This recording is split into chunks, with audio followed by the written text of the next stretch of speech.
શ્રીમન્નિર્ગુણમૂર્તિ સુંદરતનુ અધ્યાત્મવાર્તારતમ દેહાતીત દશા અખંડ ભજનમ શાંતમ ક્ષમાસાગરમ આજ્ઞાપાલન તત્પરમ ગુણગ્રહી નિર્દોષમૂર્તિ સ્વયં વંદે પ્રાગજીભક્તપાદકમલમ બ્રહ્મસ્વરૂપમ ગુરુમ સ્વામિનારાયણ સાક્ષાદક્ષર પુરુષોત્તમા સર્વેભ્યં પરમાં શાંતિમ આનંદમ સુખમર્પયેત. શ્રી સ્વામિનારાયણ ભગવાનની જય. અક્ષર પુરુષોત્તમ મહારાજની જય. ગુણાતીતાનંદ સ્વામી મહારાજની જય. ભગતજી મહારાજની જય. શાસ્ત્રીજી મહારાજની જય. યોગીજી મહારાજની જય. પ્રમુખ સ્વામી મહારાજની જય. પ્રગટ ગુરુ હરિ મહંત સ્વામી મહારાજની જય.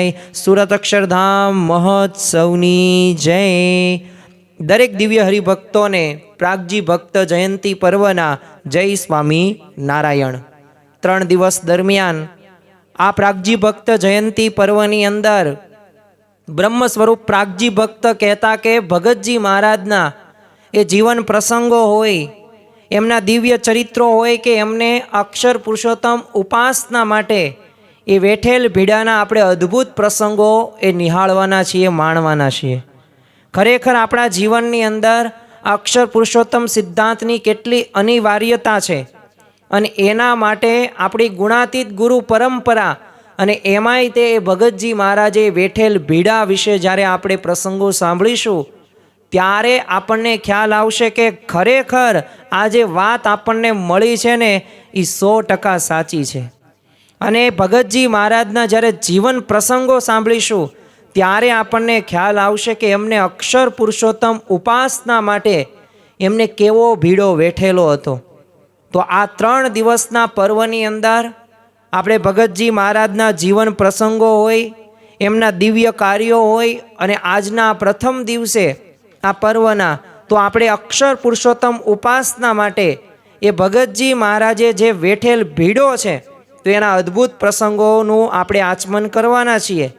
અને ખરેખર આ હોળી ધૂળેટી પર્વની અંદર જો આપણે આપણી ગુણાતીત ગુરુ પરંપરાને અને ભગતજી મહારાજને જો રાજી કરવા હોય તો એમના જે દિવ્ય ચરિત્રો છે, એમના જે પ્રસંગો છે, આ પ્રસંગો આપણે સૌ કોઈએ સાંભળવા જોઈએ. કારણ કે આ પર્વની અંદર જ તે આપણને એમના જીવન પ્રસંગો સાંભળીને કંઈક પ્રેરણા પ્રાપ્ત થશે. આપણે જે આધ્યાત્મિક માર્ગની અંદર જે આગળ વધવાનું છે અને એના માટે આપણે કેવી સાધના કરવાની છે. આમ તો ગુણાતીત ગુરુ પરંપરા હોય, સંતો કે ભક્તો હોય, એમાંથી જો સર્વશ્રેષ્ઠ સાધક તરીકે જો આપણે પ્રથમ નંબર આપવો હોય ને તો એ આ ભગતજી મહારાજને આપણે આપી શકીએ. અને એમની સાધના એટલે કેવી સાધના એ તો આપણે આ 3 દિવસ દરમિયાન જે આ પ્રાગજી ભક્ત જયંતિ પર્વ જે આપણે ઉજવવાનું છે એમાં આપણે જોવાના જ છીએ પ્રસંગોથી. પણ વાસ્તવિક રીતે ગુણાતીતાનંદ સ્વામીએ એમની વાતોની અંદર આપણા એક જીવનનું ધ્યેય સમજાવ્યું છે.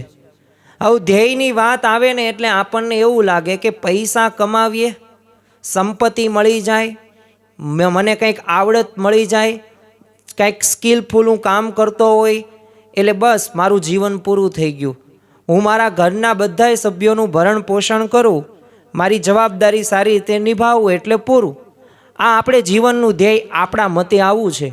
પરંતુ જ્યારે ગુણાતીતાનંદ સ્વામીની વાતો સાંભળે એમાં એક વાતની અંદર એમને કહ્યું છે, એમને આ ધ્યેય આપણું બતાવ્યું છે કે આપણો જન્મ 2 વાત સિદ્ધ કરવા સારું થયો છે. એક અક્ષરરૂપ થવું અને બીજું પુરુષોત્તમમાં જોડાવું. અક્ષરરૂપ થયા શા માટે થવાનું છે? કારણ કે લોયાનું 7મું વચનામૃત શ્રીજી મહારાજે સ્પષ્ટ કહી દીધું છે કે જે બ્રહ્મરૂપ થયો છે એને જ પરબ્રહ્મની ભક્તિ કરવાનો અધિકાર છે. બ્રહ્મરૂપ એટલે કોણ? તો અક્ષરરૂપ. અક્ષરરૂપ કોણ કરશે? તો અક્ષરરૂપ કરશે જે બ્રહ્મ, અક્ષર બ્રહ્મ હશે તો એ જ આપણને એ અક્ષરરૂપ કરશે. એવી સ્થિતિ સુધી પહોંચાડશે ને આપણને પરબ્રહ્મની ભક્તિના અધિકારી બનાવશે. તો જો ગુણાતીતાનંદ સ્વામી આપણા જીવનનું ધ્યેય સ્પષ્ટ કહી દીધું છે. પ્રથમ તો આપણે અક્ષરરૂપ થવાનું છે અને બીજું પુરુષોત્તમમાં જોડાવાનું છે. બસ વાર્તા પૂરી. આટલું જ કામ કરવાનું છે. પણ પાછું સામાન્ય વાત નથી. આ બ્રહ્મરૂપ થવું અને અક્ષરરૂપ થવું અને એકાંતિક ધર્મ સિદ્ધ કરવો અને 4 અંગો સિદ્ધ કરવા, તો એ પાછી અઘરી વાત છે. પણ હા, જો આ ભગવાનને સંતનો સમાગમ મળ્યો અને આવો આપણને શુદ્ધ ઉપાસના મળી, તો એ ઉપાસનાના બળે કરીને આપણે એ સ્થિતિ સુધી આપણે પહોંચી શકીએ. અને જો શ્રીજી મહારાજ આ પૃથ્વી ઉપર એ મૂળ અજ્ઞાનનો નાશ કરીને બ્રહ્મરૂપ કરીને એ અક્ષરધામના અધિકારી બનાવવા માટે જ પધાર્યા હતા. અને એટલે જ તે તમે જુઓ કે એમનો શું મુખ્ય હેતુ હતો. એક તો ભાવો ભક્તોના પૂરા કરવા માટે, બીજું કે એમને એકાંતિક ધર્મનું સ્થાપન કરીને બધાય મુમુક્ષુ એકાંતિક ધર્મ સિદ્ધ કરે, ધર્મ જ્ઞાન ભક્તિ અને વૈરાગ્ય સહિત એ ભગવાનની ભક્તિ કરે ને બ્રહ્મરૂપ એ થઈ જાય અને પુરુષોત્તમમાં સેવામાં જોડાઈ જાય. આ જ એમનું મુખ્ય પ્રયોજન જોવા મળે છે. અને એ માટે જ તે જો મહારાજ અક્ષર બ્રહ્મને પણ પોતાની સાથે લાવ્યા છે. અને એની વાત તમે શ્રીજી મહારાજ નિત્ય પરાવાણી સમાન એ વચનામૃતની અંદર ગઢડા પ્રથમનું 71મું. આજે હું તમને અમુક વચનામૃતના સંદર્ભો પણ દેવાનો છે, જે વચનામૃતો આપણે વાંચવા જેવા છે. ફરજિયાત 1 થી 10 વખત વાંચી લેવા. બીજા બધા વચનામૃતો આપણે વાંચતા હોય, પણ આ બ્રહ્મ સ્વરૂપ જે અને જે આ અક્ષર બ્રહ્મની જે વાતો કરવામાં આવી છે એ બધી આ વચનામૃતની અંદરથી પ્રાપ્ત થાય છે. ગઢડા પ્રથમનું 71મું, એમાં શ્રીજી મહારાજે સ્પષ્ટ કીધું છે કે ભગવાન જીવના કલ્યાણને અર્થે જ્યારે મૂર્તિ ધારણ કરે છે ત્યારે પોતાને જે અક્ષરધામ તે સહિત જ પધારે છે. તો જો આપણે એ શ્રીજી મહારાજ આ પૃથ્વી ઉપર આવ્યા તો એમને રહેવાનું અક્ષરધામ એટલે કે અક્ષર બ્રહ્મ મૂળ અનાદિ અક્ષર મૂર્તિ એવા ગુણાતીતાનંદ સ્વામી, એમની આપણને ઓળખાણ ઘણી બધી વખત કરાવેલી છે. હવે કાલ 2 દિવસ પછી જે ધૂળેટીનો જે ફૂલદોલનો જે ઉત્સવ છે, જે આપણે હોળી ધૂળેટી કહીએ છીએ, તો ત્યારે પણ સાળંગપુરની અંદર રાઠોડ ધાધલના દરબારની અંદર જ્યારે આ ધૂળેટીનો ઉત્સવ કર્યો ત્યારે શ્રીજી મહારાજે છડી અડાડીને કીધું કે આ અમારું રહેવાનું ધામ છે. બ્રહ્માનંદ સ્વામી, મુક્તાનંદ સ્વામી બધા સંતો ભક્તો પણ હતા. તો મહારાજે તો આવી ઘણી બધી વખત એ ઓળખાણ કરાવેલી છે. અને આ અક્ષરધામની ઓળખાણ થાય ને, અને જો એમનો મન કર્મ વચને જો સંગ થાય તો ત્યારે બ્રહ્મરૂપ થઈ અને મહારાજની ભક્તિ કરવાનો અધિકાર આપણને પ્રાપ્ત થાય છે.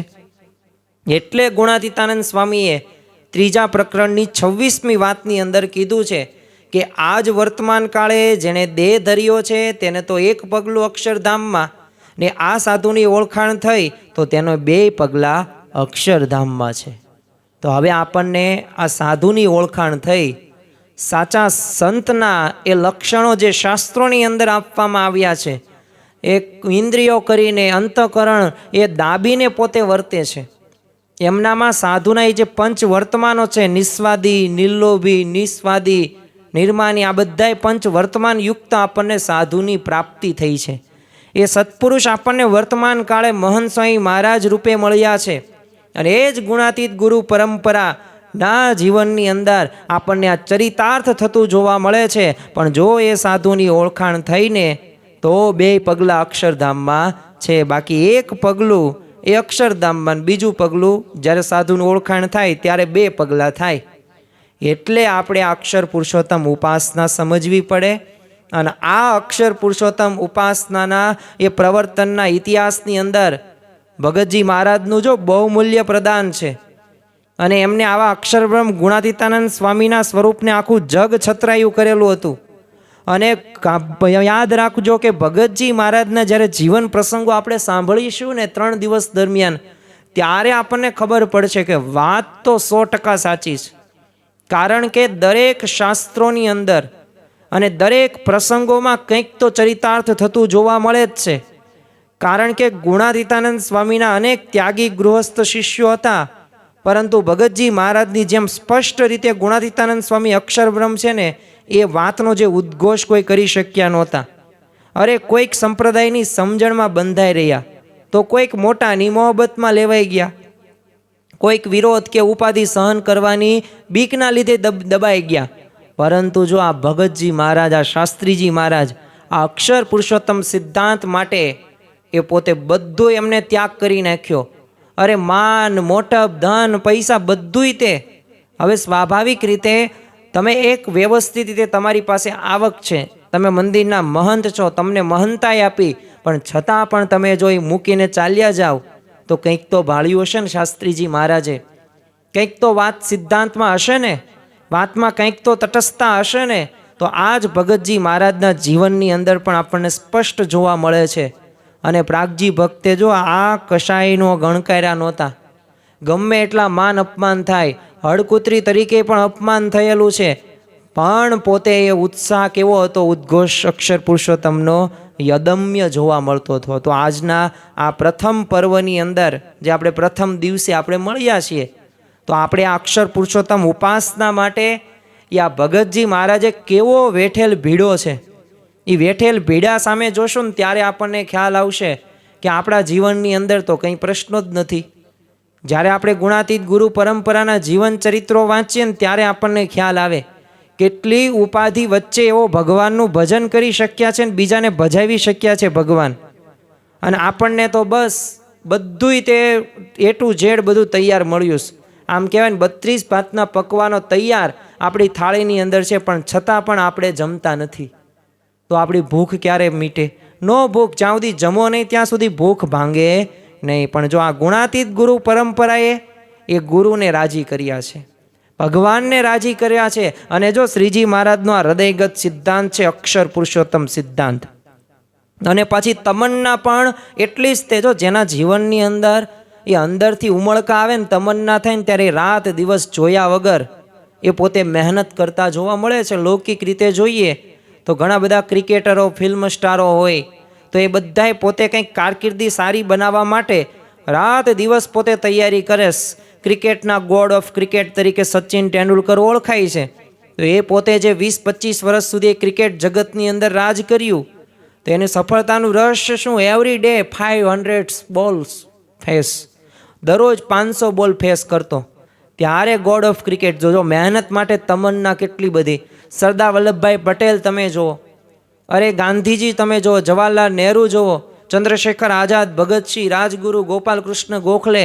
ભારત દેશ આઝાદ થાય એ માટે કેટલી તમન્ના એમને હતી. અરે દક્ષિણ આફ્રિકાના જ ગાંધી, નેલ્સન મંડેલા, તો એમને તમન્ના હતી દક્ષિણ આફ્રિકાને એ મુક્ત કરવા માટે. તો એવી જ તમન્ના આ ભગતજી મહારાજના જીવનની અંદર આપણને જોવા મળે છે કે અક્ષર બ્રહ્મના સ્વરૂપનો મારે ઉદ્ઘોષ કરવો છે, મારે બધાઈને આ વાત સમજાવી છે. અને જો ભગતજી મહારાજે ગુણાતીતાનંદ સ્વામીના વચને તન મનના ચૂરે ચૂરા કરી નાખ્યા અને સ્વામીનો આમ અંતરનો રાજીપો મેળવી લીધો. જો રાજીપાનું કોઈ મૂલ્ય નથી, 2 કિલો 3 કિલો રાજીપો, એ રાજીપો એક વખત વરસે ને એટલે તમારા ભૂંડા પ્રારબ્ધ પણ રૂડા થઈ જાય. અરે તમારી પરિસ્થિતિ સાવ રોંગ હોય ને તો રાજા બની જાઓ, અને વિપરીત પરિસ્થિતિ આવવાની હોય ને તો સારી પરિસ્થિતિ પણ એ થઈ શકે છે.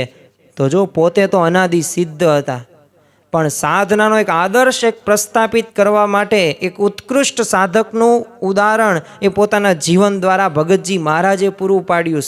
સંવત 1920ની સાલની અંદર ગુણાતીતાનંદ સ્વામીએ છે ને પ્રસન્ન થઈને એમને મહારાજના સ્વરૂપનો આમ સાક્ષાત્કાર કરાવ્યો, અને બ્રહ્મ અને પરબ્રહ્મના સ્વરૂપનો એમને અપરોક્ષ રીતે અનુભવ કરાવ્યો. હવે આ ભગતજી મહારાજને તો અનુભવ થયો એટલે પોતે કૃતકૃત્ય થઈ જાય છે. અને ગુણાતીતાનંદ સ્વામીને કીધું કે આપ મહારાજનું અક્ષરધામ છો, છતાં આપ છાના કેમ રહો છો? હવે જો ભગતજી મહારાજે સ્વાભાવિક રીતે એ મક્કમતાથી આવી અક્ષરબ્રહ્મ ગુણાતીતાનંદ સ્વામીની વાત કરી કે તમે જ તે મહારાજનું અક્ષરધામ છો, તો આવા છાના રહેવાની શા માટે જરૂર છે? અને ત્યારે ગુણાતીતાનંદ સ્વામીએ કીધું કે સમય આવશે ને ત્યારે એ જ્ઞાન સત્સંગમાં પ્રવર્તશે. પણ ભગતજી મહારાજને જો રટના લાગી હતી કે સ્વામીના સ્વરૂપને છે ને સત્સંગમાં જાહેર કરવું. ગુણાતીતાનંદ સ્વામી એમને એ વખતે રોક્યા કે રહેવા દે ભગતજી. સમય આવતા સ્વામીએ ભગતજી મહારાજને કીધું કે હવે જો 80 વર્ષ થયા પણ શ્રીજી મહારાજ તેડવા આવતા નથી, અને કહે છે કે તમારું મૂળ સ્વરૂપ સત્સંગમાં પ્રસિદ્ધ થશે ને ત્યારે જ તેડી જઈશ. માટે તું મારો શિષ્ય છે તો મારી આજ્ઞા પ્રમાણે છે ને હવે મૂળ અક્ષરનું સ્વરૂપ તું પ્રસિદ્ધ કર. ગુણાતીતાનંદ સ્વામીએ આ ભગતજી મહારાજને કહ્યું. જો પોતાની ઓળખાણ એ કોઈક કહે ને ત્યારે ખબર પડે. સભામાં આપણે બેઠા હોય અને ડૉક્ટરે હોય, ચાર્ટર્ડ એકાઉન્ટન્ટ પણ હોય, કલેક્ટર પણ બેઠા હોય, પણ એમનામાં આપણને દેખાય નહીં, પણ પોતે ઊભા થાય સભા વચ્ચે અને કહે કે જો હું ડૉક્ટર છું, તો આપણે માનીએ ને કે ના બરોબર છે, ડૉક્ટર છે. તો એમ આ ગુણાતીત ગુરુ પરંપરાએ સ્વમુખે પણ ઘણી બધી વખત ઓળખાણ કરાવેલી છે. અને શાસ્ત્રોના જ્યારે પ્રમાણો સામે જોઈએ ને ત્યારે પણ યથાર્થ રીતે આપણને અક્ષર બ્રહ્મની વાત કંઈ નવી નથી, એ શાસ્ત્રોમાં લખેલી જ છે, પણ એ વાત રહીને એ દટાઈ ગયેલી છે. અને એ આપણને અત્યારે વર્તમાન કાળે એ મહંત સ્વામી મહારાજ રૂપે આપણને એ અક્ષર બ્રહ્મ જોવા મળે. કારણ કે ગુણાતીતાનંદ સ્વામીએ જ કીધું પોતાની વાતોની અંદર કે તમારો દેહ તો 35-40 વર્ષ સુધી રહેશે, પણ હું તો ચિરંજીવી છું. અરે ગુણાતીતાનંદ સ્વામી એ જૂનાગઢની અંદર 40 વર્ષ 4 મહિના અને 4 દિવસ પોતે રહ્યા. અને પછી જ્યારે એમનું પોતે અક્ષરધામની અંદર જવાનું હતું અને સ્વાભાવિક રીતે એમને કીધું કે જો હું તો કંઈ જવાન નથી, હું તો બસ હવે અહીંયા આટલા વર્ષ રહ્યો, હવે હું મહુવા જઈને ફરીશ. તો જો અક્ષર બ્રહ્મ પોતે એમની સ્થૂળ રીતે આપણે જોઈએ તો દેહ વિલય થાય, પરંતુ જે સ્વરૂપ રહ્યું ને યથાર્થ રીતે એ એક પ્રકારે આપણને ગુણાતીત ગુરુ પરંપરાની અંદર જોવા મળે છે. એ જ ભગતજી મહારાજ શાસ્ત્રીજી મહારાજમાં, શાસ્ત્રીજી મહારાજ યોગીજી મહારાજમાં, યોગીજી મહારાજ પ્રમુખ સ્વામી મહારાજમાં, અને એ જ પ્રમુખ સ્વામી મહારાજ આપણને અત્યારે વર્તમાન કાળે મહંત સ્વામી મહારાજની અંદર જોવા મળે છે. અને એમના જો કાર્યો જોઈએ, એમના ગુણો જોઈએ, ત્યારે આપણને ખ્યાલ આવે કે ખરેખર આ અક્ષર બ્રહ્મ જ છે. કારણ કે એમના એક વચનથી, એક લટકાથી, એક નજરથી એ કામ ક્રોધાદિક સ્વભાવો એ સાવ નિર્મૂળ થઈ જાય છે. તો આ ગુણાતીત સત્પુરુષની તાકાત છે. અને એટલે ભગતજી મહારાજે આનો ઉદ્ઘોષ એમને કરવો હતો. અને ગુણાતીતાનંદ સ્વામીએ તે 80 વર્ષ થયા એટલે એમને કીધું કે હવે જો મને લઈ જતા નથી એટલે હવે તું હવે પ્રસિદ્ધ કર સ્વરૂપ, મૂળ સ્વરૂપ જે છે એમ કે. અને ભગતજી મહારાજે તો આ જ આજ્ઞાની પ્રતીક્ષા હતી કે ક્યારેક ગુણાતીતાનંદ સ્વામી મને આજ્ઞા કરે. અને શ્રીજી મહારાજે જો વચનામૃત ગઢડા મધ્યનું 57મું, આ બીજું વચનામૃત યાદ રાખવું. પ્રથમ આપણે હમણાં વાત કરી ગઢડા પ્રથમનું 71મું, કે ભગવાન જીવના કલ્યાણને અર્થે જ્યારે મૂર્તિ ધારણ કરે છે તો ત્યારે પોતાનું જે અક્ષરધામ તે સહિત પધારે છે. હવે હું તમને બીજું કહું, ગઢડા મધ્યનું 57મું, તો એની અંદર શ્રીજી મહારાજ કહે છે કે જે યથાર્થ ભગવાનનો ભક્ત હોય તે તો એમ જાણે છે કે શૂરવીર હોય ને લડાઈમાં કામ ન આવ્યો, અને ગાંઠે એ ધન હોય તે ખર્ચા વાપર્યામાં કામ ન આવ્યું તે વૃથા છે. અહીંયા જો શ્રીજી મહારાજે 2 ઉદાહરણ આપ્યા. પ્રથમ તો શું કીધું? યથાર્થ ભગવાનનો ભક્ત હોય તો એને શું જાણે? શૂરવીર હોય કોઈક, શૂરવીર આમ બાહ્ય રીતે તે, આંતરિક રીતે તે, પણ એ લડાઈમાં કામમાં જ ન આવે તો કંઈ કામનું નહીં, શૂરવીર એને ન કહેવાય. પછી તમારી પાસે ધન કેટલું હોય પણ તમે ખર્ચ જ ન કરો, વાપરો જ નહીં, તો એ ધન શું કામનું? કંઈ ધન કામનું નહીં. પછી મહારાજ જે કહે છે કે એમ મને ભગવાન મળ્યા છે ને જે જીવ મારો સંગ કરે તેને આગળ હું કલ્યાણની વાત ન કરું ત્યારે મારું જ્ઞાન તે શા કામમાં આવ્યું? એમ વિચારીને ઉપદેશ કર્યા નિમિત્તે કંઈક થોડીક ઘણી ઉપાધિ રહે તો પણ પરમેશ્વરની વાત કર્યામાં કાયરપણું રાખે નહીં. એટલે આ અક્ષર બ્રહ્મની વાતો એમાં ક્યારેય કાયરપણું રાખવું નહીં. યથાર્થ ભગવાનનો જે ભક્ત હોય ને તો એ શૂરવીર થઈને એ પોતે ગમે તેવી વિઘ્નોનો આવે, પરિસ્થિતિનો આવે, આ પરિસ્થિતિનો પણ સામનો કરીને આ અક્ષર બ્રહ્મની વાતો એ ખડે ચોક કરે છે. લાજ શરમ લોક લાજનો ત્યાગ કરીને કરે છે. અને આ શાસ્ત્રોની વાતો છે, આ ગુણાતીત ગુરુ પરંપરાના જીવનની અંદર જોવા મળે છે.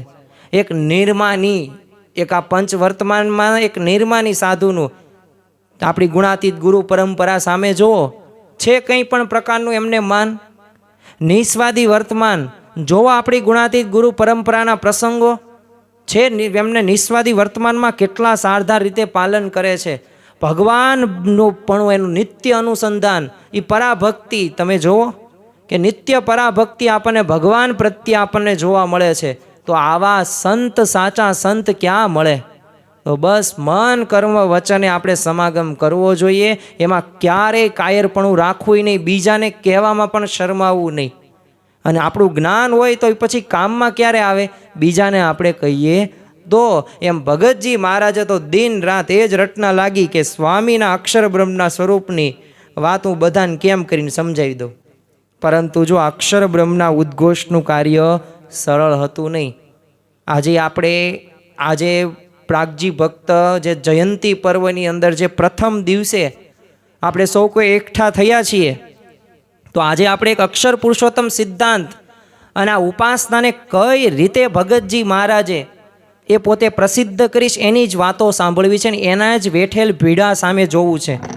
એમના આપણે બાળપણના ચરિત્રો તો આપણે આવતીકાલે જોવાના છીએ, પરંતુ વાસ્તવમાં આ સિદ્ધાંતને પણ કહેવા પાછળ એમને કેટલો બધો એમને પરિશ્રમ, માનસિક રીતે, શારીરિક રીતે એમને કેટલા કષ્ટો સહન કર્યા છે. એટલે કાર્ય કંઈ સરળ તો હતું જ નહીં. અને આમથું તે સાચી વાત હોય ને એને સાબિત કરવામાં બહુ વિઘ્નો આવે છે, અને સારા કામમાં 100 વિઘ્નો. આ કહેવત પણ આપણે સાંભળેલી જ હશે. શ્રીજી મહારાજે જો પોતે ગુણાતીતાનંદ સ્વામીને અનેક પ્રસંગોની અંદર એ અક્ષરબ્રહ્મ તરીકે ઓળખાવ્યા હતા. અને એ વાત વિજ્ઞાનાનંદ સ્વામી હોય, નૃસિંહાનંદ સ્વામી હોય, હરિહરિયાનંદ સ્વામી હોય કે નંદ પરમહંસો હોય, એ બધા પાછા જાણતા હતા. અરે આચાર્ય રઘુવીરજી મહારાજને આચાર્ય વિહારી લાલજી મહારાજ પણ જાણતા હતા. પણ છતાં પણ જો આ જ્ઞાનનું પ્રવર્તન કરવા એ મોટા મોટા પણ ખચકાતા હતા.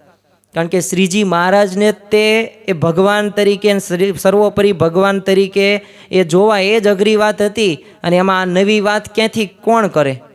અને એ તો કોણ સહન કરે? તો ગુણાતીતાનંદ સ્વામીના પછી તો સ્વધામગમન બાદ 16 વર્ષ પછી સુરતમાં ભગતજી મહારાજની સાથે શાસ્ત્રીજી મહારાજનું પ્રથમ મિલન થાય છે.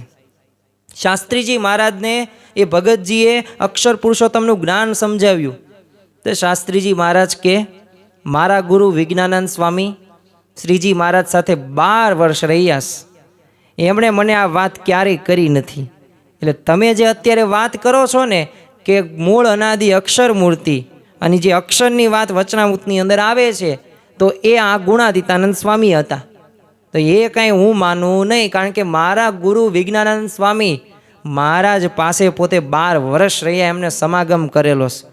અને એમની પાસે મેં ક્યારેય ભૂલમાંય સાંભળેલું નથી. ત્યારે ભગતજી મહારાજે વિજ્ઞાનાનંદ સ્વામી પાસે આ વાત કાઢી અને યુક્તિ પણ કરી. શાસ્ત્રીજી મહારાજ છાના માના એક ઢોલિયા નીચે પોતે સંતાઈ ગયા, અને ભગતજી મહારાજ અને વિજ્ઞાનાનંદ સ્વામી એ પોતે રૂમની અંદર પ્રવેશ કરે છે. અગાઉથી શાસ્ત્રીજી મહારાજ તો ઢોલિયા નીચે સંતાઈ ગયેલા. અને શાસ્ત્રીજી મહારાજ એ પોતે કેટલા સત્યનિષ્ઠ હતા, કેટલા ધ્યેયનિષ્ઠ હતા કે એમને કોઈ પણ વાત ગમે તે કે તો પોતે હે ને 100 ગણે પાણી ગળીને પીવે એવા શાસ્ત્રીજી મહારાજ હતા. એમનામ આપણે એમને શાસ્ત્રી યજ્ઞ પુરુષ દાસ નથી કહેતા. એટલા પોતે વેરીફાઈ ડેટા કરે અને પાકા પાયે બધું તે ડેટા કલેક્ટ કરીને પછી એક સિદ્ધાંત ઉપર વાત આવે. એમનામ કાંઈ કોઈની વાત કે આમ કેવો અને આમ શાસ્ત્રમાં લખ્યું છે એમ કંઈ માને ન લે. તો એવા શાસ્ત્રીજી મહારાજે આ રીતે છાના માના સાંભળી અને શ્રીજી મહારાજે ઘણીવાર ગુણાતીતાનંદ સ્વામીને અક્ષરબ્રહ્મ તરીકે ઓળખાવ્યા.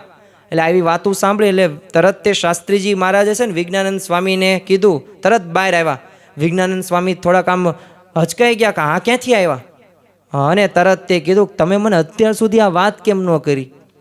ત્યારે વિજ્ઞાનાનંદ સ્વામીએ જવાબ આપ્યો કે હજુ શ્રીજી મહારાજને સર્વોપરી સમજતા લોકોને કઠણ પડે છે, તો આ ગુણાતીતાનંદ સ્વામીના અક્ષરપ્રાયની વાત એ લોકોને ક્યાંથી સમજાય? અને એ વાત કરવા જઈએ ને તો ઘણી બધી ઉપાધિ આવે. માટે તમને આ વાત મેં કહી તે એ વાત સાચી છે, અને અત્યાર સુધી નથી કરી એનું કારણ આ છે. અને એ આ પ્રમાણે પાછું સમજી તમે રાખજો પાછા. તો જો આ પ્રકારની એક સર્વશ્રેષ્ઠ સમજણ એ આપણને એ શાસ્ત્રીજી મહારાજના જીવનની અંદર જોવા મળે છે.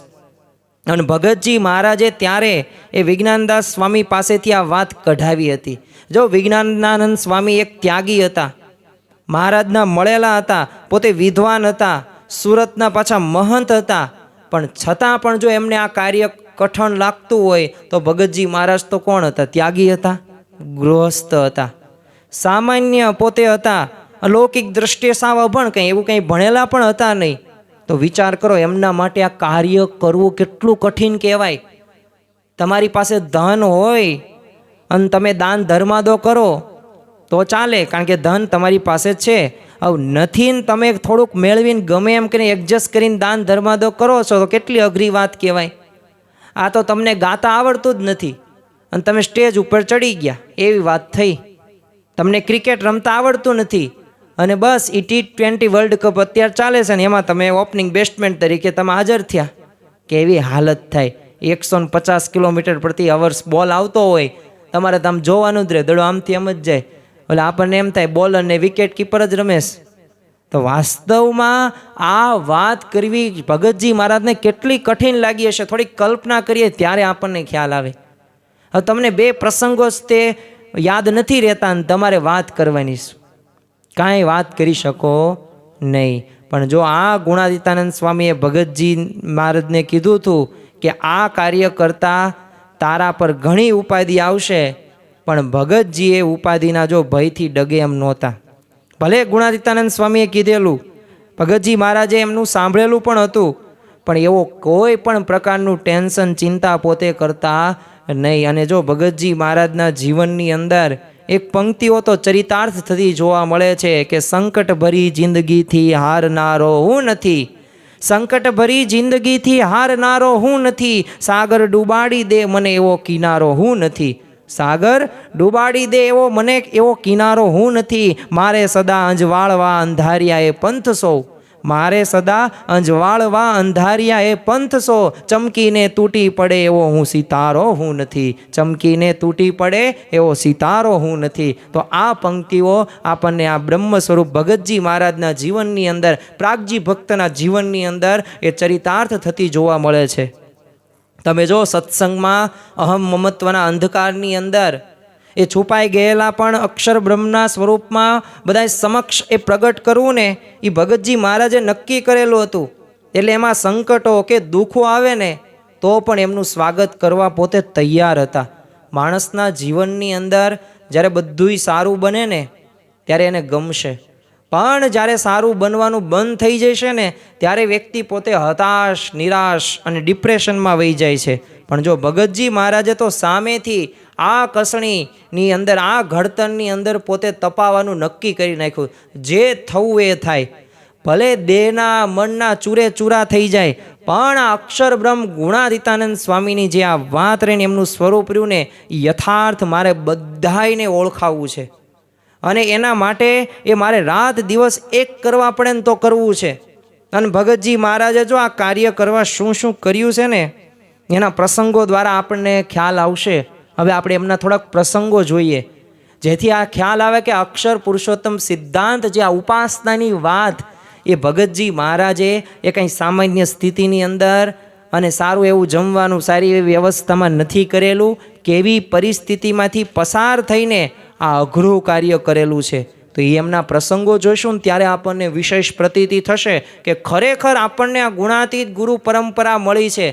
જે આપણને આ ભગતજી મહારાજ મળ્યા છે ને એ ખરેખર એમના જીવન ચરિત્રો પ્રસંગો જોઈએ ત્યારે આપણને ખ્યાલ આવશે કે આપણા માટે કેટલું પોતે સહન કર્યું છે, આપણા માટે પોતે કેટલો ભીડો સહન કર્યો છે, કેટલા અપમાનો, તિરસ્કારો સહન કર્યા છે. શા માટે?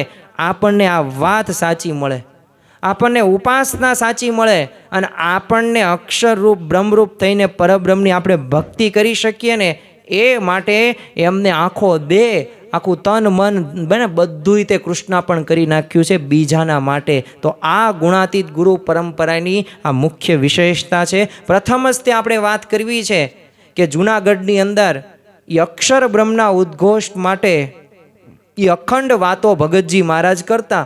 ભગતજી મહારાજે તો જૂનાગઢમાં જ્યારે વાતો કરવાનો એ પ્રારંભ તો કર્યો ત્યારે આમ સ્વામીને ઉદ્દેશીને છે એમને બધાને વાત કરવા માંડી કે આ ચાલે છે તે અક્ષર, આ બેઠા છે તે અક્ષર, આ સૂતા છે તે અક્ષર. તો આવી રીતે વાતો છડે ચોક પોતે કરવા લાગ્યા, કોઈ પણ પ્રકારની લોક લાજનો ત્યાગ કરીને, પાછું કંઈ પણ શરમ કે સંકોચ રાખ્યા વગર જે થવું હોય તે થાય, પણ આ જે અક્ષર બ્રહ્મની વાતો રહીને એનો ઉદ્ઘોષ મારે કરવો જ છે. રાજકોટના મંગળજી ઠક્કર હતા અને 200 હરિભક્તોનો સંઘ જૂનાગઢ આવેલો. તો મંગળજીએ તો ભગતજી મહારાજને પૂછ્યું કે આ અક્ષરધામ કહે છે તે શું હશે? ત્યાર ભગતજીએ ગુણાતીતાનંદ સ્વામીને બતાવીને કીધું કે જો આ સૂતું છે ને એ જ અક્ષરધામ છે. હવે જ્યારે ગુણાતીતાનંદ સ્વામી જાગ્યા ને ત્યારે આ મંગળજી ઠક્કરે આ બધી વાત પૂછી એટલે સ્વામીએ ભગતજી મહારાજની વાત હતી એ બધી સાચી છે એમ કીધું. અને ત્યારે આ મંગળજી ઠક્કરને પણ એ પાક્કો નિશ્ચય થઈ ગયો. તો જો આવી રીતે પોતે છડેચોક ગમે તે હરિભક્તોનો હોય એ આ અક્ષર બ્રહ્મપણાની વાતો કરી જ દે. ભગતજીની વાતો સાંભળીને તે વંથલીના કલ્યાણભાઈના દીકરા દેવજીભાઈ પોતે સ્વામી પાસે સાકરનો પડિયો લઈને આવ્યા અને ગુણાતીતાનંદ સ્વામીને પગે લાગીને કીધું કે સ્વામી, આ પ્રાગજી ભક્ત કહે છે કે તમે અક્ષર મૂર્તિ છો, તો આ સાકરના પડિયામાંથી બધાય સર્વે અક્ષર મૂર્તોને બધાય પોષે પોષે જમાડો. અને એ સાંભળીને ગુણાતીતાનંદ સ્વામી એમાંથી એક ગાંગડો લીધો, મોંમાં મૂક્યો અને દેવજીભાઈને કીધું કે જો શ્રીજી મહારાજ અને અનંત કોટી મુક્તો તમારી સાકર એ જમ્યા. હવે દેવજીભાઈને સ્વામીની વાતનો કાંઈ વિશ્વાસ તો હતો જ તે, પણ છે ને અંતરમાં ઊંડે ઊંડે એમ શંકા રહેતી કે આ મહારાજ અને અનંત કોટી મુક્તો જમ્યા એની ખાતરી શું? આપણા જીવનની અંદર ઘણી બધી વખત ખાતરી નથી કરતા, વિશ્વાસ નથી રાખતા, આપણે શંકા સંકોચ આના અંધકારની અંદર આપણે રહીએ ને એટલે આપણને અક્ષર બ્રહ્મર્યાને ખરા સાચા અર્થની અંદર ઓળખાતા નથી. બાકી એ તમે જુઓ કે એ અક્ષર બ્રહ્મના એ દર્શન થઈ જાય અને અંતકાળે સ્મૃતિ આવે ને તો આપણે પરમ પદને પામીએ છીએ, જીવનું કલ્યાણ થાય છે. પણ એ રીતે જોડાણ કરવું ને એ પાછી અઘરી વાત છે. મનુષ્ય ચરિત્ર આવે, અરે બાજુમાં હોય ને નજીક હોય ને તોય આપણને ઓળખાતા નથી. એ જ આ જીવનું મોટામાં મોટું અજ્ઞાન છે. એટલે આ ભલે આમ લાગે આપણને સાંભળવામાં બરોબર, પણ યથાર્થ રીતે જ્યારે અંતર હૃદયને પૂછીએ ને અને મનને કહીએ ત્યારે એમાં જોડાણ કરવું એ અઘરી વાત છે. એટલે આમને આ દેવજીભાઈને તો શંકા થોડીક રહે કે આ ખરેખર સાચું હશે ખોટું. એટલે એવો સંકલ્પ કરતાં કરતાં ભગતજી પાસે આવીને સભામાં બેઠા. એટલે ભગતજીએ તેમને કીધું તમારે જે જોવું છે તે કાલે ઘેર જશો ત્યારે સાંભળશો. અને આ સાંભળીને તો દેવજી ભગત પાછા વિચારમાં પડી ગયા અને રાત તેઓ તો જૂનાગઢમાં રહ્યા અને બીજા જ દિવસે વંથલી ગયા. ત્યાં એમના પિતા કલ્યાણભાઈ એમને કીધું કે સ્વામી આગળ ગયો ત્યારે તે કંઈ સંકલ્પ કર્યો હતો? ત્યારે દેવજીભાઈ કે હા બાપુ. એટલે કલ્યાણભાઈએ કીધું કાલે રાત્રે મને એવા દર્શન થયા છે કે શ્રીજી મહારાજ અને ગુણાતીતાનંદ સ્વામી આપણા ઘરમાં અનંત કોટી મુક્તોને પોષે પોષે સાકર વેચે છે અને મેં નજરે દીઠ્યું છે. અને આ સાંભળીને દેવજીભાઈને કહ્યું કે મને આ જ સંકલ્પ કર્યો હતો અને એ સ્વામીએ તમને દર્શન દઈને મારો સંકલ્પ પૂરો કર્યો. તો જો આ વાત સાચી છે, આ સિદ્ધાંત મળ્યો, આ ઉપાસના મળી એ સાચી છે. આ આજ્ઞા અને આ ઉપાસનાની અંદર જો આપણે ઝંપલાવીએ અને એવી રીતે જો ભક્તિ કરવામાં આવે ને એવી સાધના કરવામાં આવે ને તો આપણે આ જ જન્મે આપણો મોક્ષ થઈ જાય. આ જન્મ મરણના રોગ જે અનંત જન્મોથી એ જે લાગુ પડ્યા છે ને એ આ જન્મે બધાય પૂરા થઈ જાય, મટી જાય. અને એવી સ્થિતિ આપણે પ્રાપ્ત કરીને એ બ્રહ્મરૂપ થઈને પરબ્રહ્મની ભક્તિ કરીને અધિકારી બની શકીએ. એક દિવસ ભગતજી મહારાજ સભામાં છે ને વાતો કરતા હતા. તે એ વખતે છે ને મેવાસાના હરિભક્તો વિપ્ર કરશનભાઈ અને હરજીવનભાઈ અને શંકર મહારાજ, હવે આવા બધા વગેરે બધા ભક્તો બેઠેલા અને ભગતજી મહારાજની બધી વાતો સાંભળતા હતા. તો એ વખતે સભામાં છે ને કરશનજીભાઈ એમ સંકલ્પ કરતા હતા કે આ સ્વામી બહુ મોટા છે, કે કેટલાક દત્તાત્રેય અને ઋષભદેવ જેવા કહે છે, તો હવે કેવા હશે?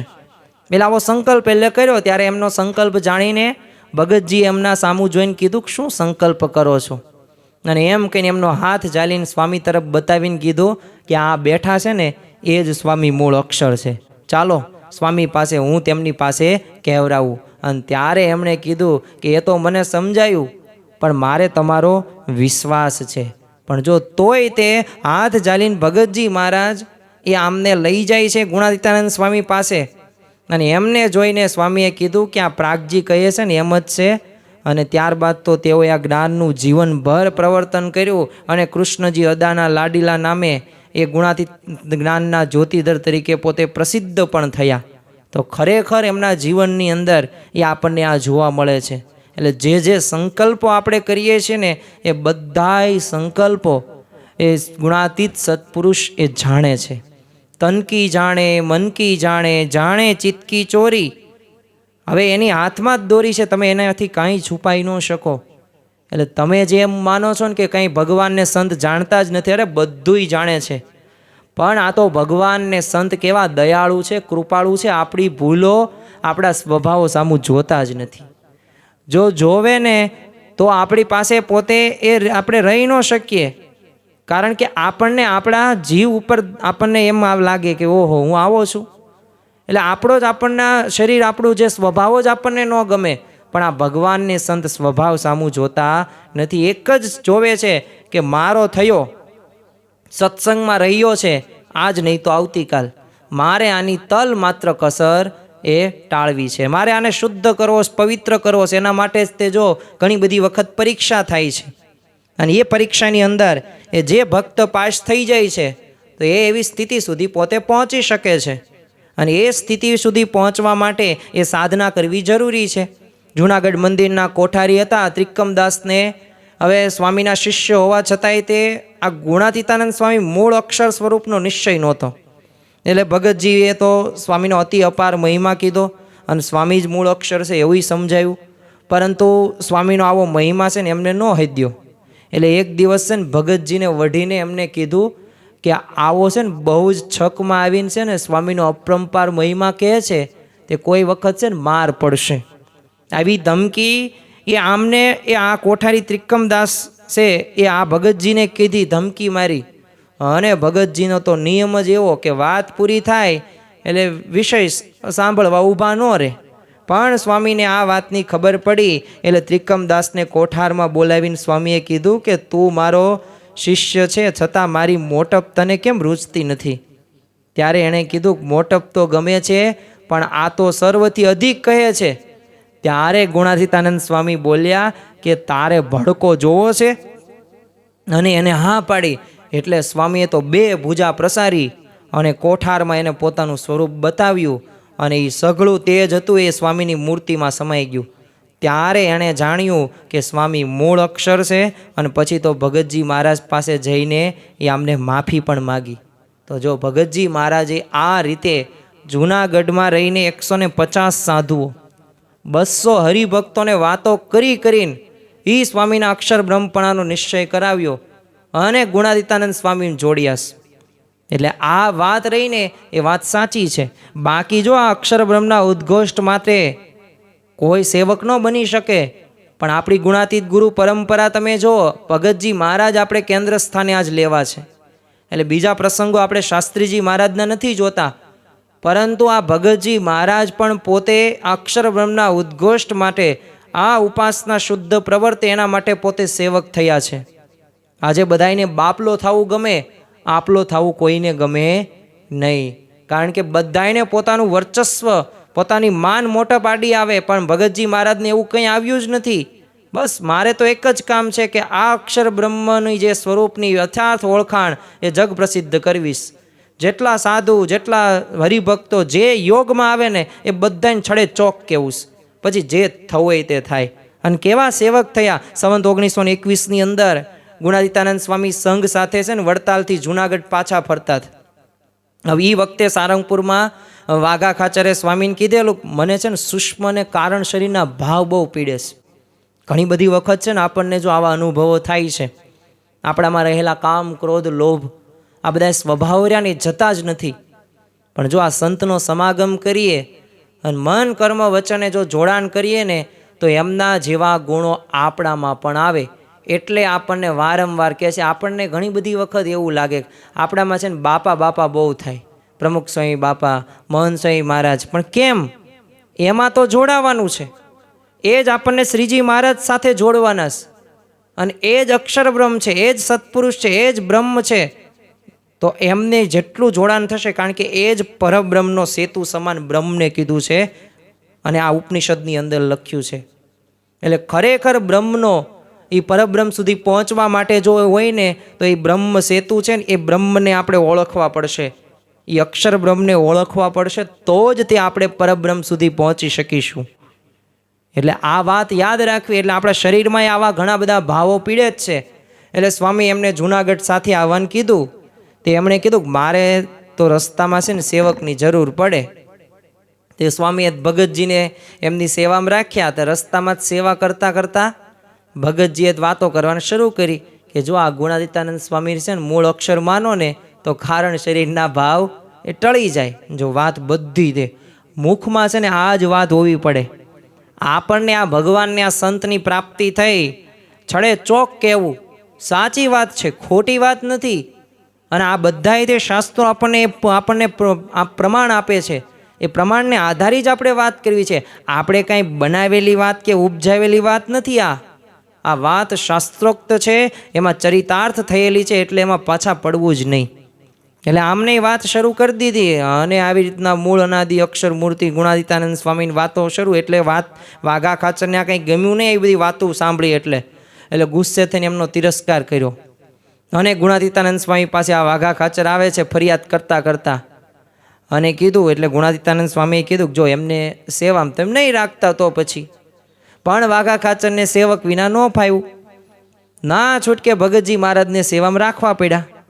પણ ત્યારે પણ ભગતજી મહારાજે એ સ્વામીના અક્ષરપણાની વાત તો ચાલુ જ રાખી. અને જુનાગઢ પહોંચ્યા અને પછી મહુવાના હરિભક્તોને આનંદમાં એ પોતે સેવા કરતા જોઈને વાઘા ખાચરે એનું કારણ પૂછ્યું. આટલા બધા ભગતજી મહારાજની બધા મહુવાના જે ભક્તો હતા એમને જે અંતરથી જ આનંદના એ ફુવારા છૂટતા હતા. એટલે વાઘા ખાચરને આશ્ચર્ય થયો, આટલી બધી શાંતિ, આટલો બધો આનંદ આટલી કઈ રીતે શક્ય છે? અને ત્યારે તેઓએ કીધું કે આ પ્રાગજી એ ભક્તના વચને છે ને સ્વામીને મૂળ અક્ષર જાણો ને તો અમારા જેવો આનંદ આવે. અને છેવટે એમને નિશ્ચય કરાવવા માટે ભગતજી મહારાજે વૃત્તિ દ્વારા સ્વામી મંદિરના સભા મંડપમાંથી વાડીમાં બોલાવ્યા. અને સ્વામીને વાઘા ખાચરે પૂછ્યું કે આ પ્રાગજી ભક્ત કહે છે કે આપ મૂળ અક્ષર છે, તો એ વાત સાચી? ત્યારે ગુણાતીતાનંદ સ્વામીએ હસતા હસતા હા પાડી. તો વાઘા ખાચર કે પંડે તમે અક્ષર છો? તે સ્વામી કહે હા હું પંડે અક્ષર છું. અને આ પ્રસંગથી આ વાઘા ખાચરને સ્વામીના અક્ષર બ્રહ્મપણાની દ્રઢતા થઈ ગઈ. અને સૂક્ષ્મ અને કારણ જે શરીરના જે ભાવો એમને જે કંદડતા હતા, એમને જે બહુ પીડતા હતા, એ બધાએ ભાવ શમી જાય છે. અને એવી નિરાવરણ સ્થિતિ એમને થઈ ગઈ, ન પૂછો વાત. તો જો આવી સ્થિતિને પામ્યા છે બોટાદના તમે જો શિવલાલ શેઠ ગુણાતીતાનંદ સ્વામીનો એમને સમાગમ કર્યો. જો ગોપાલ સ્વામીએ એ પોતે ધામગમન પૂર્વે એમને એક ભલામણ કરીને ગયેલા કે જો તારે વ્યવહાર શીખવો હોય ને તો સુંદરિયાણા પૂંજાજી શેઠ બાપુ પાસે જજે. અને જો તારે વ્યવહાર અને મોક્ષ બંને જો સુધારો હોય ને તો એ જૂનાગઢના જોગી એ ગુણાતીતાનંદ સ્વામીનો સમાગમ કરજે. અને આ શિવલાલ શેઠ પોતે સમાગમ કરવા માટે પણ એ જતા હતા. બીજું કે આ ભગતજી મહારાજે આ અક્ષર બ્રહ્મના ઉદ્ઘોષ માટે એ ઘણા બધા એ તિરસ્કારો સહન કર્યા છે, ઘણા બધા અપમાનો સહન કર્યા છે. અને જો માણસને તિરસ્કારને અપમાન એ સહન કરવું ગમતું નથી, પણ ભગતજી મહારાજને તો મનમાં નક્કી જ કરી નાખેલું હતું કે આ વાતોથી સંપ્રદાયમાં એ મારા સ્વરૂપનું પ્રવર્તન કરવું. અને એ વાતનો જો વિરોધ શરૂ થયો, એમને આ વાત કોઈને બીજા કોઈને ગમે નહીં, એટલે ભગતજી મહારાજના અપમાનો કરે, તિરસ્કારો કરે. પણ છતાં ભગતજી મહારાજને કોઈ પણ પ્રકારના તિરસ્કાર કે અપમાનમાં કોઈ પણ લેશ માત્ર પણ ચિંતા એમને આવતી નહોતી. પ્રસંગ જોઈએ જેથી આપણને વિશેષ ખ્યાલ આવે. ગુણાતીતાનંદ સ્વામી જ્યારે સંત મંડળ સાથે ઉના પધાર્યા એટલે ભગતજી મહારાજ પણ સાથે હતા. એટલે એ વખતે છે ને ભગતજીએ ત્યાંના કમા શેઠને કીધું કે આ સ્વામી છે ને મૂળ અક્ષર છે, જો એમ સમજશો ને તો જ અક્ષરધામમાં જવાશે. અને આ વાત સાંભળીને તો કમા શેઠ બહુ ગુસ્સે થઈ ગયા અને પ્રાગજી ભક્તને ધોલ મારી દીધી. અને ભગતજી મહારાજ તો કંઈ સામે કાંઈ પ્રતિભાવ આપ્યો જ નહીં. પણ શ્રીજી મહારાજે કમા શેઠને સ્વપ્નમાં ઠપકો આપીને ભગતજી મહારાજની માફી માગવાનું કીધું. અને બીજા જ દિવસે એમને ભગતજી મહારાજની માફી માગી, ધોતિયું ઓઢાડ્યું. પણ ભગતજીને તો માન કે અપમાન શું, દરેકમાં સમસ્થિતિ હતી. એટલે સ્વામીના સ્વરૂપની વાત કરવામાં પોતે આનંદ આનંદને આનંદ જ રહેતા. એવા માન અપમાનો તો થાય. જો સ્થિત પ્રજ્ઞત પુરુષના આ જ લક્ષણો છે. જે આપણને આ ગુણાતીત ગુરુ પરંપરાના જીવનની અંદરથી ફલિતાર્થ થતા જોવા મળે છે. એટલે જ તે કીર્તનની અંદર કહ્યું છે, વેઠી અપમાન જેણે મોરલી વગાડી, અક્ષર પુરુષોત્તમ કાજે શિર લઈ ભમે, એવા પ્રાગજી ભગતનું જીવન હૃદયે રમે. અને ખરેખર એ ગુણાતીતાનંદ સ્વામી એમના ઉપર એટલે વારી ગયા હતા, એટલે અંતરનો રાજીપો એમને વરસાવ્યો હતો. અને જો એટલું જ નહીં, હવે સૌથી ભયંકર જો કહેવાય ને તો સંપ્રદાયમાંથી વિમુખ જે થાય ને એ ભૂંડામાં ભૂંડું કહી શકાય. તમે તમારી જ્ઞાતિમાં તમને બહાર કાઢવામાં આવે તો એ સૌથી મોટામાં મોટું અપમાન ગણી શકાય. પરંતુ જો ભગતજી મહારાજે એ અપમાનો પણ સહન કરેલા છે. અરે ઝેરના ઘૂંટડા પણ ભગતજી મહારાજે પીધા છે અક્ષરબ્રહ્મના ઉદ્ઘોષ માટે. એક રાત્રે ભગતજી મહારાજ રઘુવીર ચરણદાસને આસને બેસીને સ્વામીના એ પરભાવની બધી વાતો કરતા હતા. તો રાતના લગભગ 12 વાગી ગયા અને એ વખતે ભગતજી મહારાજે ગઢડા પ્રથમનું 71મું વચનામૃત કઢાવ્યું અને સ્વામી અક્ષર છે ને એનું પ્રતિપાદન કરતા હતા. એટલે પવિત્રાનંદ સ્વામી છે ને જે ત્યાં સૂતા હતા એમને કંટાળીને કીધું કે લા પ્રાગજી 12 વાગ્યા, હવે તો અક્ષરનું તું સાલ મૂક. અને એ સાંભળીને ભગતજી મહારાજ ધીમે રહીને એમની પાસે આવ્યા અને કીધું કે સ્વામી ગુણાતીતાનંદ સ્વામી મૂળ અક્ષર છે, માટે એમને મન કર્મ વચને જો સેવશો ને તો પોતા જેવા કરશે અને શ્રીજી મહારાજ વશ થશે, બાકી નહીં થાય. અને આ સાંભળીને પવિત્રાનંદ સ્વામી તો એકદમ ખીજાણ્યા. પાસે પડેલી પોતાની લાકડી પછાડીને બોલ્યા, તું ક્યાંથી આવ્યો મને સ્વામીનું સ્વરૂપ સમજાવવા વાળો? અને એટલે ભગતજીએ કીધું કે દેડકા તો બહુ ડામ્યા પણ મળ્યો નહીં મણિધર. અને વડતાલમાં દેડકા જેવા ઘણાને તમે દાબી દીધા, પણ આ ગુણાતીતાનંદ સ્વામી તો મણિધર છે, માટે એમનો દ્રોહ કરવાનું રહેવા દો. અને વધુ પવિત્રાનંદ સ્વામી ખીજાણ્યા અને ઊભા થઈને એમને કીધું કે અલ્યા હું દેડકાને તો શું મણિધર, હવે તું જોઈ લેજે, દેડકાને દાબુશ પણ હું મણિધરને કરીશ. અને સામું બોલ્યા પણ અને વિમુખ કરી દીધા.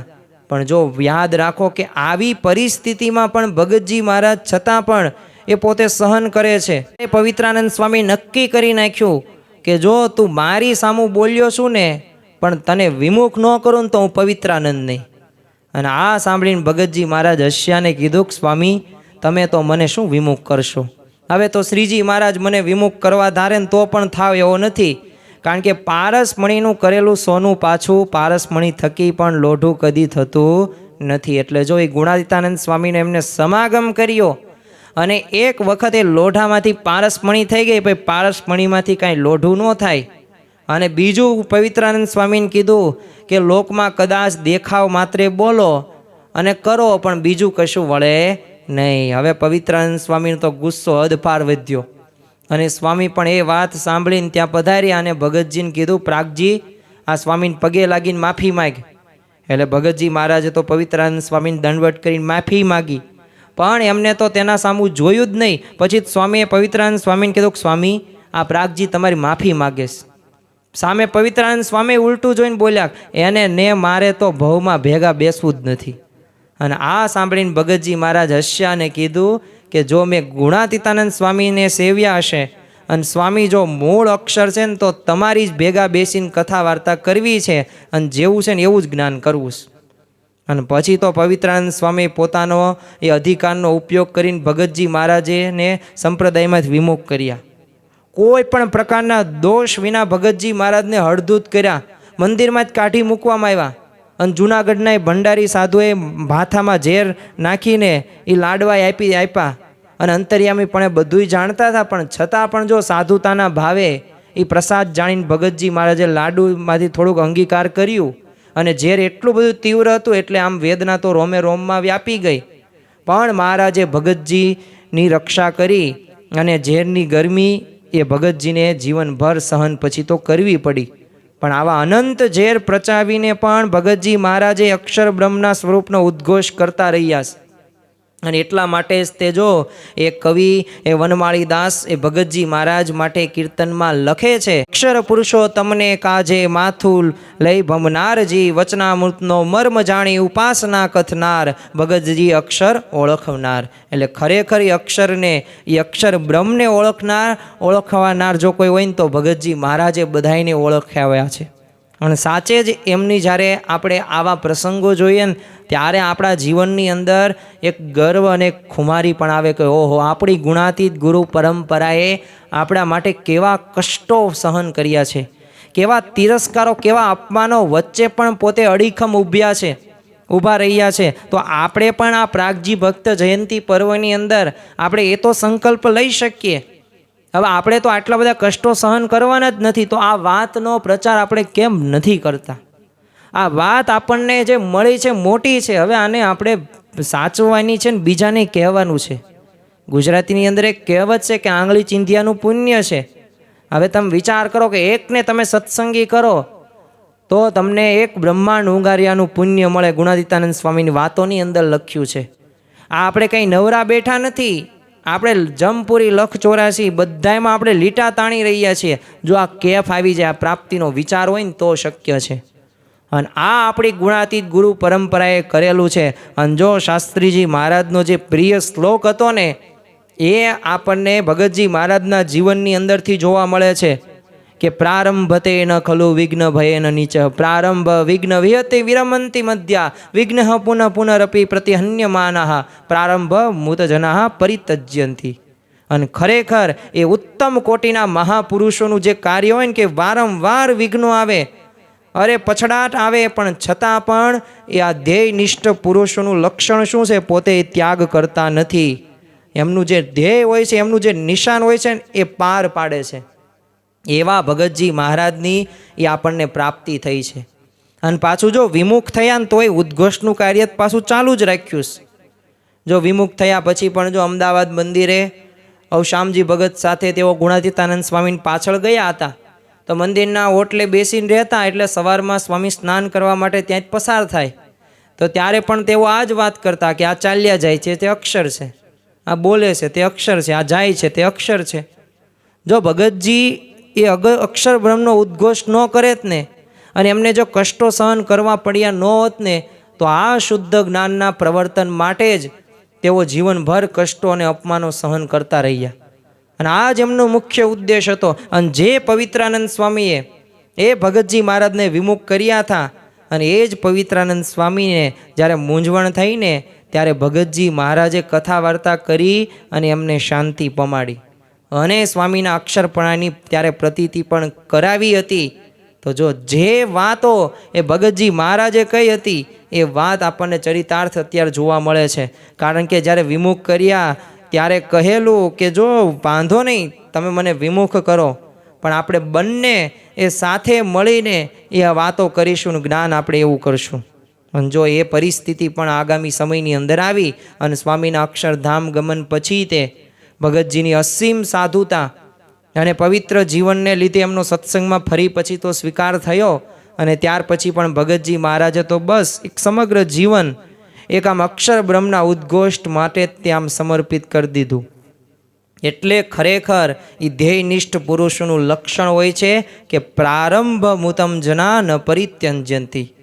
એ ધ્યેયનિષ્ઠ પુરુષો એ ક્યારેય આરંભેલ કાર્યને સિદ્ધ થયા પહેલાં પડતું મૂકી દેતા નથી. ક્યારેય સંજોગો સામે ઝૂકી જઈને પોતે નક્કી કરેલા ઉચ્ચ ધ્યેયને નિમ્ન કક્ષા પર એ લાવતા નથી, અને એમનું મન પોતે મનાવતા પણ નથી. અને ખરેખર આપણને આ ભગતજી મહારાજ, બ્રહ્મ સ્વરૂપ શાસ્ત્રીજી મહારાજના જીવનની અંદરથી એ આપણને આ જોવા મળે છે. એટલે આપણા જીવનની અંદર આ જ્ઞાનની હવે આપણે સમજણ પ્રાપ્ત કરવાની છે. આ જ્ઞાનને યથાર્થ રીતે આપણે સમજીને મન, કર્મ, વચને સત્પુરુષમાં જોડાવાનું છે. જે રીતે આપણને ભગતજી મહારાજ ગુણાતીતાનંદ સ્વામીમાં પોતે તને મને એ પોતે સમર્પિત થઈ ગયા ને, એવી ભાવનાથી આપણે પણ તન મન ધનથી સમર્પિત થવાનું છે. અને મહંત સ્વામી મહારાજ જેમ કહે ને એ પ્રમાણે આપણું જીવન આપણે બનાવવાનું છે. અને જો પોતાના આશ્રિતોને જ્ઞાન આપીને પ્રવર્તન માટે પાછા તૈયાર આ ભગતજી મહારાજે કરેલા છે. એવા ઘણા બધા ભક્તો છે. એ વાસંદાના દિવાન ઝવેરભાઈ હોય, વડોદરાના રાવ સાહેબ હોય. પાછું એટલું જ નહીં, એ પોતે અક્ષર પુરુષોત્તમના ઉપાસક બન્યા છે. સાથે સાથે તમે બેચર ભગત હોય કે પછી કોઠારી જીભાઈ હોય, કોઠારી જેઠા ભગત હોય, વડતાલના ધુરંધર કોઠારીઓ હોય, આ બધાય તે ભગતજી મહારાજના સંબંધથી સાચી ઉપાસના સમજ્યા હતા અને સાથે સાથે આ અક્ષર પુરુષોત્તમના ઉપાસનાના ખરા અર્થની અંદર પ્રવર્તક પણ બન્યા હતા. અને સૌથી વિશેષ તો શું ગણી શકાય કે ભગતજીએ આ જ્ઞાનનો વારસો શાસ્ત્રી યજ્ઞ પુરુષદાસજીને આપ્યો અને શાસ્ત્રીજી મહારાજે આ જ્ઞાનને ઝીલીને આમ દિગંતમાં પ્રવર્તાવ્યું. એક વખતના એક ખૂણિયા કહેવાતા જ્ઞાનને એ ભયંકર ઉપાધિઓ સહીને પણ ભગતજી મહારાજે એનું પ્રવર્તન કર્યું છે. અને આજે આપણે જો કે વિશ્વવ્યાપી બનેલી આ ઉપાસનાના ઉદ્ભવનો જો કોઈ પ્રારંભ કરનાર હોય ને તો એ ભગતજી મહારાજ છે. એટલે આપણે સૌ કોઈ એમના ઋણી છીએ. અને આ પ્રાગજી ભક્ત જયંતીની અંદર આપણે સૌ કોઈ એક આ કટિબદ્ધ થવાનું કે જો આપણી ગુણાતીત ગુરુ પરંપરાએ જો આવી રીતે કષ્ટો સહન કર્યા હોય. હવે તમે જો કે શાસ્ત્રીજી મહારાજે તે આ અક્ષર પુરુષોત્તમ ઉપાસના માટે કેવા કષ્ટો સહન કર્યા છે.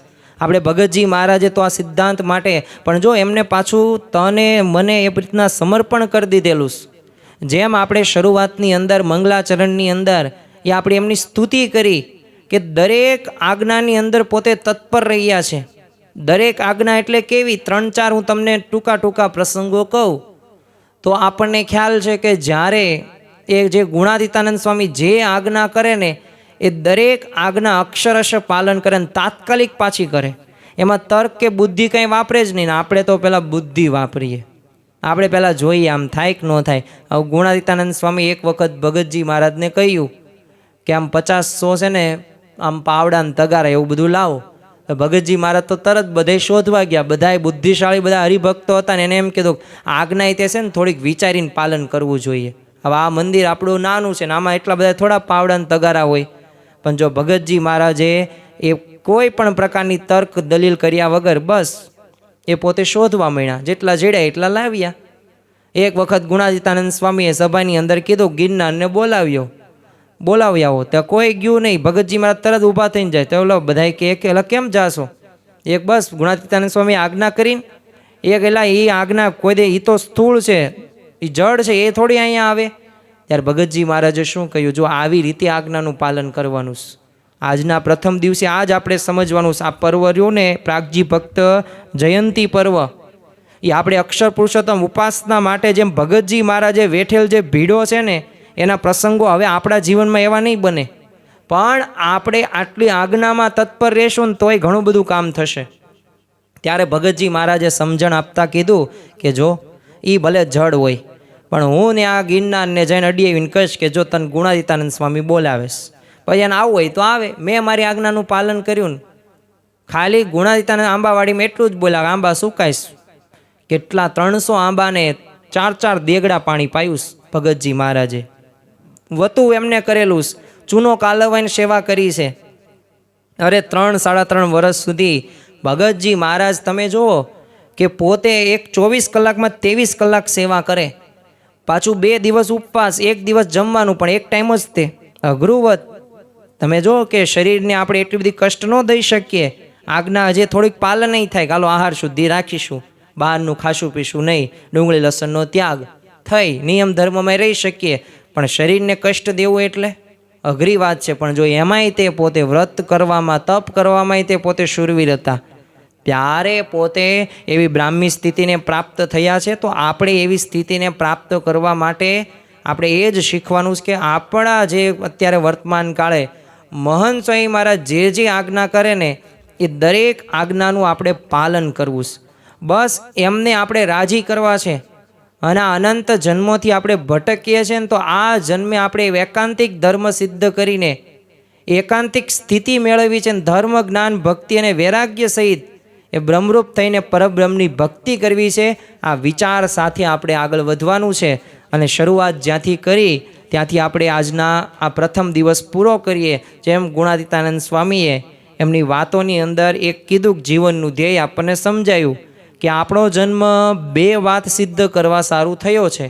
એક અક્ષરરૂપ થવું અને બીજું પુરુષોત્તમમાં જોડાવું. તો અક્ષરરૂપ આપણને મૂળ અનાદિ અક્ષર બ્રહ્મ એવા ગુણાતીતાનંદ સ્વામી એ જ વારસો આપણી ગુણાતીત પરંપરાની અંદર જોવા મળે છે. વર્તમાન કાળે મહંત સ્વામી મહારાજમાં આપણને શ્રીજી મહારાજ રહ્યા છે. અને બસ એમની સેવા કરીએ, મહારાજની જ સેવા કરીએ છીએ, એમની આજ્ઞાનું પાલન કરીએ, મહારાજની જ આજ્ઞાનું પાલન કરીએ છીએ. આ રીતે આપણે જોડાવાનું છે, તો સાચા અર્થની અંદર આપણે પણ આવી સ્થિતિ સુધી પહોંચી શકીશું. આપણે પણ ભગવાનની એ ભક્તિ કરવાના અધિકારી બની શકીશું. તો આજના આ પ્રાગજી ભક્ત જન્મ જયંતિ જે આપણે પર્વ ઉજવીએ છીએ, તો આજના પ્રથમ દિવસે આપણે મહારાજ સ્વામીના ચરણોમાં પ્રાર્થના કરીએ કે આપણા જીવનની અંદર પણ આવી સમજણ આવે, આપણે પણ અક્ષર પુરુષોત્તમ જે સિદ્ધાંત છે, ઉપાસના છે, એને વધુમાં વધુ પ્રવર્તન કરીને મહારાજ સ્વામીનો વિશેષ રાજીપો પ્રાપ્ત કરી શકીએ. એ જ આજના દિવસે પ્રાર્થના. શ્રી સ્વામિનારાયણ ભગવાનની જય. સ્વામિનારાયણ નારાયણ નારાયણ, સ્વામિનારાયણ નારાયણ નારાયણ, સ્વામિનારાયણ સ્વામિનારાયણ, સ્વામિનારાયણ સ્વામિનારાયણ, સ્વામિનારાયણ નારાયણ નારાયણ, સ્વામિનારાયણ નારાયણ નારાયણ. શ્રી સ્વામિનારાયણ ભગવાનની જય.